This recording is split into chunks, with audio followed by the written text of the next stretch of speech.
Box office దగ్గర అపజయం అంటే తెలియకుండా ఒక డికేడ్ గా సూపర్ సాలిడ్ ఫామ్ తో దూసుకుపోతున్న Tollywood man of masses NTR, Bollywood Greek god Hrithik Roshan తో కలిసి చేస్తున్న క్రేజీ మూవీ వార్ 2 సినిమా ఈ ఇయర్ ఇండిపెండెన్స్ వీకెండ్ లో గ్రాండ్ గా రిలీజ్ కి సిద్ధమవుతూ ఉండగా, సినిమా మరో నెలలో రిలీజ్ కాబోతూ ఉండగా సోషల్ మీడియాలో ఫ్యాన్స్ ఆల్రెడీ సినిమాను ట్రెండ్ చేయడం మొదలు పెట్టారు. 500,000 కి పైగా ట్వీట్స్ ను వేసి సినిమాను నేషనల్ వైడ్ గా ట్రెండ్ చేయగా, ఒక్క టీజర్ తోనే మంచి హైప్ ను సొంతం చేసుకున్న సినిమా అసలు ట్రైలర్ రిలీజ్ అయ్యాక హైప్ మరో లెవెల్ కి వెళ్లే అవకాశం ఎంతైనా ఉండగా, ఇక సినిమా తెలుగు రైట్స్ ను భారీ రేటు చెల్లించి సొంతం చేసుకున్న సితారా ఎంటర్టైన్మెంట్స్ నిర్మాత నాగవంశీ సినిమా గురించి ఆల్రెడీ హైప్ ను పెంచే కామెంట్స్ తో సినిమా మీద ఆడియన్స్ లో సాలిడ్ గా బజ్ ను పెంచేస్తూ ఉన్నాడు. రీసెంట్ గా ఒక ఇంటర్వ్యూలో భాగంగా సినిమా మీద హైప్ ను ఓ రేంజ్ లో పెంచే కామెంట్ చేశారు. టీజర్ లో మీరు చూసింది చాలా తక్కువని, ఎన్టీఆర్ ఇంట్రోకే థియేటర్స్ ఓ రేంజ్ లో షేక్ అవ్వడం ఖాయమని, స్క్రీన్స్ చిరిగిపోయే రేంజ్ లో ఆ ఇంట్రో సీన్ ఉంటుందని చెప్పుకొచ్చారు. ఇప్పుడే అంతకు మించి ఏమీ చెప్పకూడదని, కానీ ఫ్యాన్స్ అంచనాలను అన్ని కూడా మించిపోయే రేంజ్ లో సినిమా ఉంటుందని,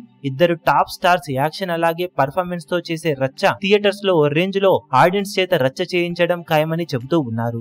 ఓవరాల్ గా ఇప్పటి వరకు సినిమా మీద అంచనాలు ఒకెత్తు అయితే, ట్రైలర్ రిలీజ్ తర్వాత అంచనాలు మరో లెవెల్ కి వెళ్తాయని అయితే ధీమాగా ఉన్నారు అందరూ. మరి బాక్సాఫీస్ దగ్గర వార్ 2 సినిమా ఇదే రేంజ్ లో అంచనాలను కనుక నిలబెట్టుకునే రేంజ్ ట్రైలర్ ఆడియన్స్ ముందుకు వస్తే, ఖచ్చితంగా బాక్సాఫీస్ దగ్గర బాలీవుడ్ లో ఇటు టాలీవుడ్ లో ఓవర్సీస్ లో రికార్డుల వర్షం వార్ 2 సినిమా క్రియేట్ చేసే అవకాశం పుష్కలంగా ఉంటుందని చెప్పవచ్చు.